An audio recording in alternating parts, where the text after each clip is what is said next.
Mes chers concitoyens, je me présente pour ceux qui ne me connaissent pas. Je suis la juge Jody Phillips du barreau de San Andreas et actuelle porte-parole du gouvernement.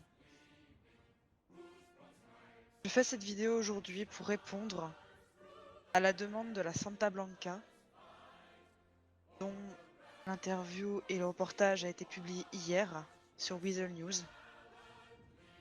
J'entends vos revendications et croyez sincèrement que le gouvernement de San Andreas n'est pas partisan des forces déployées en Colombie pour, comme vous le dites, asservir votre pays. Cela n'a jamais et ne sera jamais la volonté de l'État de San Andreas. Bien entendu, à notre niveau, nous ne pouvons que faire remonter vos revendications.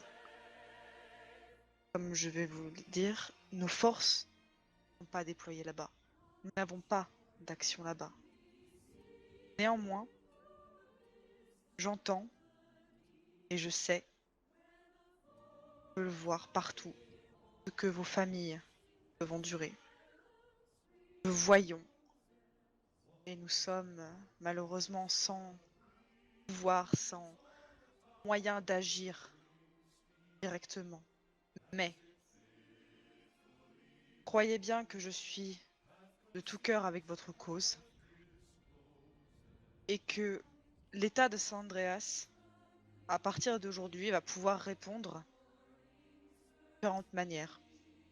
Comme je vous l'ai dit, nous ne pouvons pas arrêter le déploiement des forces, mais nous ferons remonter vos revendications au plus haut placé afin qu'ils puissent, j'espère, entendre vos demandes.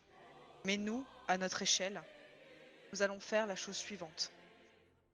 Afin d'aider l'État de Colombie, le gouvernement de San Andreas exportera désormais 50% de toutes ses fabrications agroalimentaires envers le peuple de Colombie pour aider les populations et la nation, pour aider les plus démunis et apporter ne serait-ce qu'un peu d'aide à ce pays. Nous ne pouvons pas refaire retirer les forces armées, mais nous pouvons au moins aider la population. De ce fait, toutes les exportations de toutes les entreprises agroalimentaires de l'État de San Andreas seront exportées en Colombie. Cela veut donc dire que toutes les personnes attaquant désormais à convoi ou autre sera en rapport avec de l'agroalimentaire s'attaquera directement à l'aide humanitaire que nous apportons en Colombie. Ils seront jugés devant l'État pour trahison.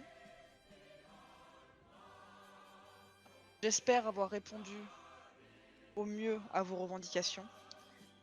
Et sincèrement, nous sommes navrés pour ce qui se passe actuellement en Colombie. Mais nous ferons du mieux que nous pouvons pour aider les populations. Je vous remercie.